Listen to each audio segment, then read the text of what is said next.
ಪ್ರತಿಯೊಬ್ಬರಿಗೂ ತುಂಬಾ ಇಷ್ಟ ಆಗುವಂತಹ ಸ್ಪೆಷಲ್ ಚಾಟ್ಸ್ ಮಾಡ್ಕೊಳ್ಳೋಣ. ತುಂಬಾ ರುಚಿಯಾಗಿರುತ್ತೆ, ತುಂಬಾ ಸುಲಭನೂ ಸಹ ಮಾಡ್ಕೊಳ್ಳೋದು. ಈ ಜಿಟಿ ಮಳೆಗೆ ಪರ್ಫೆಕ್ಟ್ ಕಾಂಬಿನೇಷನ್ ಅಂತಲೇ ಹೇಳ್ಬೋದು.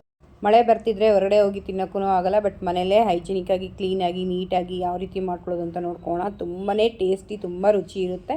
ಒಂದು ಸಲ ಮಾಡಿಕೊಂಡ್ರೆ ಪದೇ ಪದೇ ಮಾಡ್ಕೊಂಡು ತಿಂತೀರಾ, ಅಷ್ಟು ಸುಲಭ ಮಾಡ್ಕೊಳ್ಳೋದು.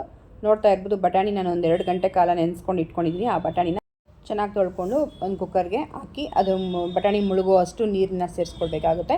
ರುಚಿಗೆ ತಕ್ಕಷ್ಟು ಉಪ್ಪನ್ನು ಸಹ ಸೇರಿಸ್ಕೊಳ್ಳೋಣ. ಈಗ ನಾವು ಕುಕ್ಕರ್ ಲಿಡ್ನ ಕ್ಲೋಸ್ ಮಾಡಿ ಒಂದು 2ರಿಂದ 3 ವಿಸಿಲ್ ಬಂದರೆ ಸಾಕು, ಕರೆಕ್ಟಾಗಿ ಪರ್ಫೆಕ್ಟಾಗಿ ಬೆಂದಿರುತ್ತೆ. ಸೊ ಇದಕ್ಕೆ ಮಸಾಲೆ ರೆಡಿ ಮಾಡ್ಕೊಳ್ಳೋಣ. ಮಸಾಲೆಗೆ ಮೊದಲಿಗೆ ಒಂದು ಟೊಮೆಟೊ ತೊಗೊಂಡಿದ್ದೀನಿ, ಒಂದು ಈರುಳ್ಳಿ ಮತ್ತು ಹಸಿಮೆಣ್ಸಿಕಾಯಿ ಒಂದು ತೊಗೊಂಡಿದ್ದೀನಿ, ಮತ್ತು ಬೆಳ್ಳುಳ್ಳಿ 1 ಗಡ್ಡೆ ಅಷ್ಟು ತೊಗೊಂಡಿದ್ದೀನಿ. ಇಷ್ಟನ್ನು ಹಾಕಿ ಎಣ್ಣೆಲಿ ಸ್ವಲ್ಪ ಫ್ರೈ ಮಾಡ್ಕೊಳ್ಬೇಕಾಗುತ್ತೆ. 1-2 ಸ್ಪೂನ್ ಎಣ್ಣೆ ಹಾಕಿ ಇದ್ರ ಜೊತೆಗೇ ಲವಂಗನೂ ಸಹ ಹಾಕ್ಕೊಳ್ಬೇಕಾಗುತ್ತೆ. 1-2ರಿಂದ 3 ಲವಂಗ ಹಾಕಿ ನೀಟಾಗಿ ಇದನ್ನ ಫ್ರೈ ಮಾಡ್ಕೊಳ್ಬೇಕಾಗುತ್ತೆ.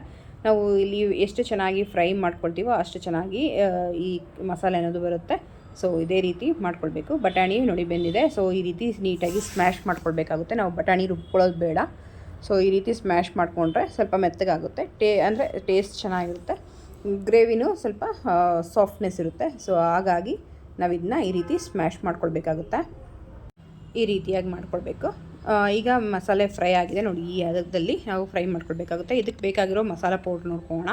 ಚಾಟ್ ಮಸಾಲ 1 ಸ್ಪೂನು, ಅರಿಶಿನ ಪುಡಿ 1/2 table spoon, garam masala 1.5 table spoon, ಧನಿಯಾ ಪುಡಿ 1/2 ಟೇಬಲ್ ಸ್ಪೂನಷ್ಟು, ಮತ್ತು ಅಚ್ಕಾರದ ಪುಡಿ ನಮ್ಮ ಖಾರದ ಕನ್ಸಿಸ್ಟೆನ್ಸಿ ತಗ್ನಂತೆ ನಾವು ಇಲ್ಲಿ ಬಳಸ್ಕೊಳ್ಬೋದು. ಇಷ್ಟೇ ಮಸಾಲೆ ಪೌಡ್ರ್ ಬೇಕಾಗಿರೋದು ನಾವು ಮಸಾಲೆ ಪುರಿ ಮಾಡ್ಕೊಳ್ಳೋದಕ್ಕೆ. ಸೊ ಅದೇ ಪ್ಯಾನ್ಗೆ ಈಗ 1-2 ಸ್ಪೂನಷ್ಟು ಎಣ್ಣೆ ಹಾಕ್ಕೊಳ್ಳೋಣ. ಈಗ ನಾವೇನು ಮಸಾಲೆ ಪೌಡ್ರ್ ತೆಗೆದಿಟ್ಟಿದ್ದೀವಿ ಅದು ಒಂದು ನಿಮಿಷ ಈ ಎಣ್ಣೆಯಲ್ಲಿ ಸ್ವಲ್ಪ ಹುರ್ಕೊಳ್ಬೇಕಾಗುತ್ತೆ. ಏನಾದರೂ ಒಂದು ಹಸಿ ಅಂಶ ಇದ್ದರೆ ಈ ಮಸಾಲೆ ಪೌಡ್ರಲ್ಲಿ ಅಷ್ಟೂ ಹೋಗುತ್ತೆ. ಸೊ ಸಣ್ಣ ಫ್ಲೇಮಲ್ಲಿ ಇಟ್ಕೊಂಡು ಈ ರೀತಿ ನೀಟಾಗಿ ಒಂದು ಸಲ ಈ ರೀತಿ ಕೈ ಆಡಿಸ್ಕೊಳ್ಳಿ. ಸೊ ಆಗಲೇ ನಾವು ಹುರಿದಿಟ್ಕೊಂಡಿರೋ ಮಸಾಲೆನ ರುಬ್ಕೊಂಡಿದ್ವಿ. ಸೊ ಅದನ್ನು ಸಹ ಇಲ್ಲಿ ಸೇರಿಸ್ಕೊಂಡು ನೀಟಾಗಿ ಮಿಕ್ಸ್ ಮಾಡಿ 1-2 ಕುದಿ ಬರೋ ತನಕ ಬಿಡಬೇಕಾಗುತ್ತೆ. ಸ್ವಲ್ಪ ಇದು ಕನ್ಸಿಸ್ಟೆನ್ಸಿ ಅಡ್ಜಸ್ಟ್ ಮಾಡ್ಕೊಳ್ಳೋಕ್ಕೆ ಸ್ವಲ್ಪ ನೀರನ್ನು ಸಹ ಹಾಕ್ಕೊಳ್ಳಿ, ಗ್ರೇವಿ ಬೇಕಾಗುತ್ತೆ.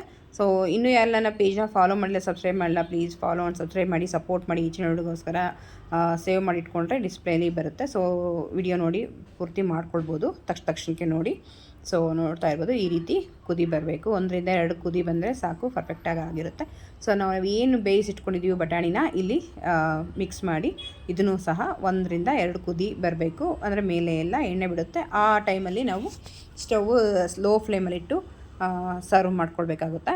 ಸೊ ಕನ್ಸಿಸ್ಟೆನ್ಸಿ ಕರೆಕ್ಟಾಗಿತ್ತು. ಸೊ ಆವಾಗಲೇ ಸ್ವಲ್ಪ ಉಪ್ಪು ಹಾಕಿದ್ದೆ ಬಟಾಣಿಗೆ, ಇವಾಗ ಒಂದು ಸ್ವಲ್ಪ ಕಮ್ಮಿ ಅನಿಸ್ತು. ಸೊ ಸ್ವಲ್ಪ ಹಾಕಿ ಮಿಕ್ಸ್ ಮಾಡಿ ಕುದಿಯೋಕೆ ಇಟ್ಕೊಂಡಿದ್ದೀನಿ. ಫೈನಲಿ ಮಸಾಲೆ ಅಂತೂ ರೆಡಿ ಆಯಿತು ಮಸಾಲೆ ಪೂರಿಗೆ. ಈಗ ಪೂರಿನ ಈ ರೀತಿ ಹೊರಗಡೆಯಿಂದ ತಂದಿದ್ದೆ ಪ್ಯಾಕೆಟ್ ಸುಲಭವಾಗಿ ಸಿಗುತ್ತೆ ನಮಗೆ. ಆ ರೀತಿ ತೊಗೊಂಡು ಬಂದು ಈ ರೀತಿ ಕ್ರಷ್ ಮಾಡಿ ಹಾಕ್ಕೊಂಡು ನಾವು ಇದ್ರ ಮೇಲೆ ಗಾರ್ನಿಷ್ ಮಾಡ್ಕೊಳ್ಬೇಕಾಗುತ್ತೆ. ನಿಮಗೆ ಇನ್ ಕೇಸ್ ಸಿಕ್ಕಿಲ್ಲ ಅಂದರೆ ಕಮೆಂಟ್ ಮಾಡಿ, ಪೂರಿ ರೆಸಿಪಿನೂ ಸಹ ಹಾಕ್ತೀನಿ ನೆಕ್ಸ್ಟ್ ರೆಸಿಪಿಲಿ. ಸೊ ಈಸಿಯಾಗಿ ಮನೇಲೇ ಮಾಡ್ಕೊಳ್ಬೋದು.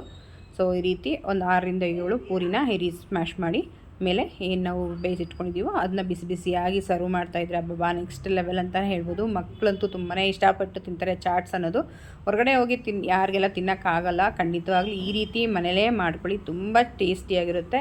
ಈವನ್ ಹೊರಗಡೆ ಸಿಗೋದಕ್ಕಿಂತ ಜಾಸ್ತಿ ರುಚಿ ಇರುತ್ತೆ. ಸೊ ಸಿಂಪಲ್ಲಾಗಿ ತಟ್ಟಂತ ಮಾಡ್ಕೊಂಬಿಡ್ಬೋದು. ನೋಡ್ತಾ ಇರೋದು ಮೇಲೆ ಇದೆಲ್ಲ ಹಾಕ್ಮೇಲೆ ಸ್ವಲ್ಪ ಈರುಳ್ಳಿ, ಸ್ವಲ್ಪ ಟೊಮೆಟೊ ಮತ್ತು ಹಸಿಮೆಣ್ಸಿಕಾಯಿ ಇಷ್ಟ ಇದ್ದರೆ ಹಾಕ್ಕೊಳ್ಳಿ, ಇಲ್ಲಾಂದರೆ ಸ್ಕಿಪ್ ಮಾಡ್ಕೊಳ್ಬೋದು. ಕೊತ್ತಂಬರಿ ಮತ್ತು ಸೇವ್ ಇದನ್ನ ಹಾಕಿ ಗಾರ್ನಿಷ್ ಮಾಡ್ಕೊಳ್ಬೇಕಾಗುತ್ತೆ.